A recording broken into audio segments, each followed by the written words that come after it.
Big boss Malayalam season 8 അവസാനിച്ചപ്പോഴും പ്രേക്ഷകർക്കിടയിൽ ഉയരുന്ന ഏറ്റവും വലിയ ചർച്ചാ വിഷയം ആരാണ് യഥാർത്ഥത്തിൽ വിജയിച്ചത് എന്നതിനെക്കുറിച്ചാണ്. ഷോയുടെ നിയമപ്രകാരം അനുമോൾക്ക് വിജയി എന്ന പട്ടം ലഭിച്ചുവെങ്കിലും ഷോയ്ക്ക് പുറത്തെ ലോകത്ത് ലൈംലൈറ്റ് സ്വന്തമാക്കിയത് രേണുസുതിയാണെന്ന നിരീക്ഷണം സോഷ്യൽ മീഡിയയിൽ ശക്തമാണ്. റിയാലിറ്റി ഷോകളുടെ ചരിത്രം പരിശോധിച്ചാൽ പലപ്പോഴും വിന്നർമാരെക്കാൾ കൂടുതൽ കരിയറിൽ നേട്ടമുണ്ടാക്കുന്നത് മറ്റ് മത്സരാർത്ഥികളാണെന്ന് കാണാൻ കഴിയും. ബിഗ് ബോസ് മലയാളം 7ാം സീസണിലും സമാനമായൊരു സാഹചര്യമാണ് സംജാതമായിരിക്കുന്നത്. ഷോയിലെ വിന്നറായ അനുമോളും പകുതിക്ക് വെച്ച് പിന്മാറിയ രേണുസുതിയും തമ്മിലുള്ള താരതമ്യം ഒരു വലിയ സത്യം നമ്മെ ഓർമ്മിപ്പിക്കുന്നു.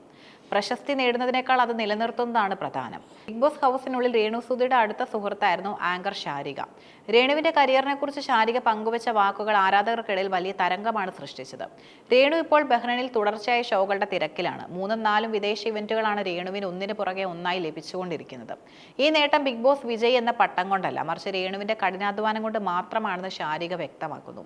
അനുമോൾക്ക് പോലും ലഭിക്കാത്ത അത്രയും വേദികൾ രേണുവിന് ലഭിക്കുന്നു എന്നത് രേണുവിന്റെ മാർക്കറ്റ് വാല്യൂ ആണ് സൂചിപ്പിക്കുന്നത്. ബിഗ് ബോസ് കിരീടം ചൂടുമ്പോൾ അനുമോൾക്ക് ലഭിച്ച സ്വീകാര്യതയും ആവേശവും വളരെ വലുതായിരുന്നു. എന്നാൽ ആ വിജയ ആരവങ്ങൾ അധികനാൾ നീണ്ടുനിന്നില്ല എന്നതാണ് വസ്തുത.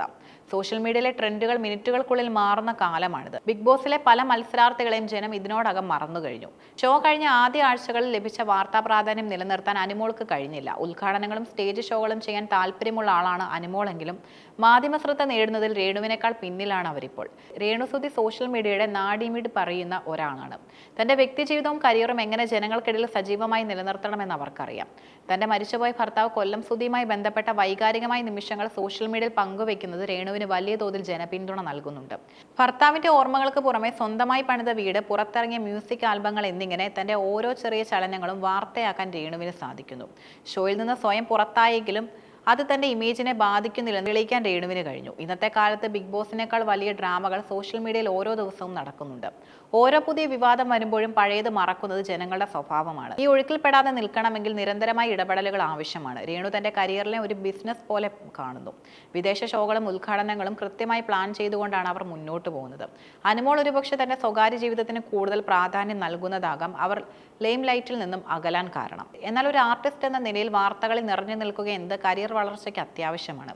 അനുമോൾക്ക് ബിഗ് ബോസ് കിരീടം നേടാൻ ഭാഗ്യവും ജനപിന്തുണയും ഉണ്ടായിരുന്നു. എന്നാൽ ആ കിരീടം നൽകുന്ന ആനുകൂല്യം എത്ര കാലം ഉണ്ടാകുമെന്നതും ചോദ്യചിഹ്നമാണ്. രേണുവാട്ടെ പട്ടങ്ങളില്ലെങ്കിലും താൻ ഒരു കഠിനാധ്വാനിയാണെന്ന് തന്റെ പ്രവൃത്തിയിലൂടെ തെളിയിക്കുന്നു. ബഹ്റൈൻ ഷോകളുടെ എണ്ണം തന്നെ ഇതിനൊരു വലിയ ഉദാഹരണമാണ്. രേണുസുതി ആ പോരാട്ടത്തിൽ അനുമോളേക്കാൾ ഒരുപടി മുന്നിൽ നിൽക്കുന്നു എന്നാണ് നിലവിലെ സാഹചര്യങ്ങൾ വ്യക്തമാക്കുന്നത്. ശാരിക പറഞ്ഞതുപോലെ ഷോ കഴിഞ്ഞ മാസങ്ങൾ പിന്നിടുമ്പോഴും രേണുവിനെ ജനം തിരിച്ചറിയുന്നുണ്ടെങ്കിൽ അത് അവരുടെ വ്യക്തിജീവിതത്തിന്റെ വിജയമാണ്. ബിഗ് ബോസ് 7ാം സീസണിലെ മത്സരാർത്ഥികളിൽ കരിയർ ഗ്രാഫ് ഏറ്റവും ഉയർന്നു നിൽക്കുന്നത് രേണുസുതിയുടേത് തന്നെയാണെന്നും ഉറപ്പിച്ചു പറയാം.